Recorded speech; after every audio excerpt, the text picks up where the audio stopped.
appointed at the Speaker of the House. Ano nangyari? Nagkagulo na. Nagkaroon na ng reorganization sa Senado. Tinanggal si Chis Escudero after black propaganda na in-involve siya sa mga projects ni Kanda o yung tinatawag nating floodgate.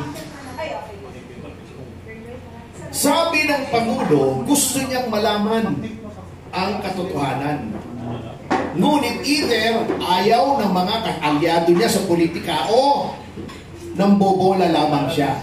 Sapagkat nakita niyo naman po, natuwa ang marami noong ang naging ulo ng Blue Ribbon Committee ay si Senator Dante Marcoleta. Sapagkat alam nila, no nonsense si Dante Marcoleta. He has no hidden agenda. At pinakita naman niya in the few hearings that he presided over that he was really after the truth. Anong nangyari? Ay, by the way, let us welcome the presence of Congressman Jing Paras.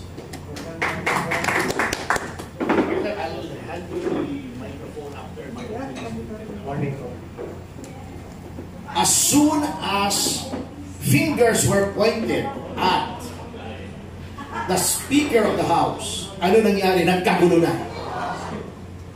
Nagkaroon na ng reorganization sa Senado. Tinanggal si Chis Escudero after black propaganda na in-involve siya sa mga projects ni umano. Alam nyo that it is propaganda kapag ang nag-publish na ng mga pyesa o ng mga articles ay ang Rappler at ang Vera Files. Sorry kung may Rappler dito. Real talk. Alam nyo na propaganda yan. Okay. Anong nangyayari dito?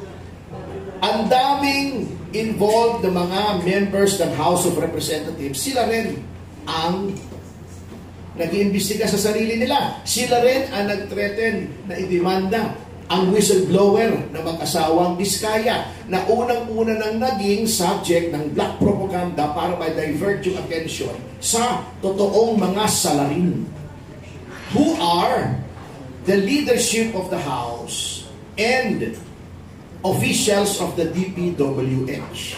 Alam naman po natin yan eh. Huwag na po tayong magbulaan.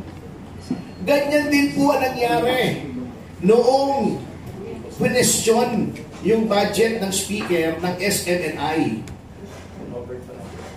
Nagkaroon ng bill na pinas na binabawi yung prangkisa. By the way, with respect to SMNI, wala pong cancellation ng prangkisa ng SMNI. There is only a bill revoking the franchise. Hindi pa po ito batas. However, the NTC indefinitely suspended the power or the privilege of SMNI to broadcast, which is unconstitutional.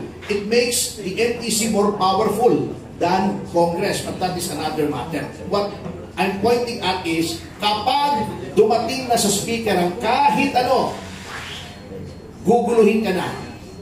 Hindi po yan ang accountability. From the same people who keep on harking about accountability and transparency, this is what we get, a cover-up. And there is no way around it. Hindi po natin pwedeng banggain ang Senado. Ngayong reorganize sila at iba na po ang magiging takbo ng investigasyon. Hindi natin pwedeng banggain ang House. Hawak po nila yan. Ano lamang po magagawa ng taong bayan.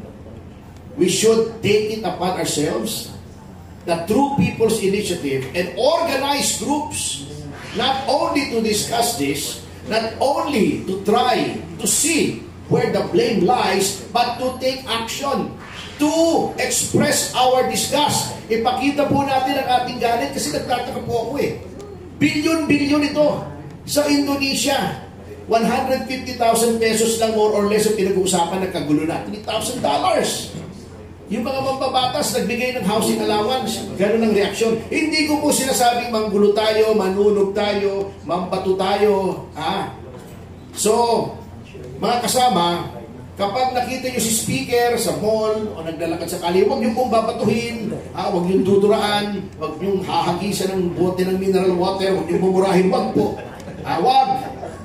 Hindi po tama yun. Ipakita lang natin ang galit natin sa pamamagitan ng we talk about this, we evaluate the information nang hindi filtered through the eyes of those who are complicit. At ipakita natin sa kalye. Hindi po masamang manawagan na tayo ay pumunta sa lansangan sapagkat yan po ay isang karapatan na ginagarantiya ng ating saligang batas. The right of the people to peaceably assemble, to petition the government for redress of grievances. So, yan po. Wala po mangyayari sa social media. Nananawagan po sa ating mga kababayan. The day of the keyboard warrior is over. Wala po. Ang social media hindi magmamarcha. Yung post ninyo ay hindi magdadala ng placard. Yung mga tweet ninyo ay hindi sisigaw para sa hustisya. Wala po mangyayari sa social media. We have to be out there on the streets to show our anger, to show our disgust within the bounds of the law para makinig po sila. Kasi ang nangyayari po, they are getting away with it. Nakikita nila, yung mga Pilipino naman, parang kalabaw yan eh. Masayosyo yan, maingay lang yan ngayon. Magpo-post lang yan sa social media, sa mga group chat. Pagkatapos, tapos na. Wala namang gagawin yan. Will we prove them right? Or will we show that we are disgusted by this? This is the mother of all scandals. Etong pinakamalaking public fund scandal sa kasaysayan ng Pilipinas. And what are we doing? Nothing. Nagtatype tayo sa mga smartphones at sa mga laptops natin. Ayaw natin umalis sa mga aircon ng mga gusali natin para ipakita ang ating galit. Wala po mangyayari. We might as well forget the future of this country kung hindi tayo kikilos. Never mind. Let's write it off. We will go the way of Bangladesh na isang step na lang Bangladesh na tayo sa mga rankings.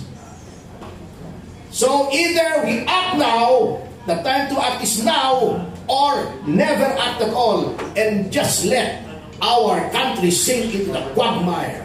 Yun po ang choice natin. Wala na po tayong ibang choice ngayon. It is now or never. Maraming salamat po. And now, may mga dumating po tayong mga, I will let them introduce themselves. Moment. Magandang umaga po sa kanilang lahat, sa ating lahat. I am Attorney Israelito Bobet Torion. Isa po ako sa Legal Counsel ng PDP Laban. Nandito po ako ngayon para makiisa sa ating mga kasama dito sa PDP Laban at mga iba't ibang mga national government organizations, no, na hindi na po nasisiyahan sa mga nangyayari ngayon sa ating bansa. Kasama ko po ang presidente po, yung organizer ng iCare dito, si Engineer Henry Sabate, no? Kasama ko rin, nandito rin para siya makiisa para sa ating bayan. Maraming salamat. Ako po ay nakikisa sa grupo ng PDP. Ako po ang founding chairman ng iCare. Handa po sumuporta sa mga sakuna na nangyayari sa atin. At ako po ay handang tumupad sa tungkulin ng aming organizations para po sa PDP. Maraming salamat. At magandang umaga po. Yeah.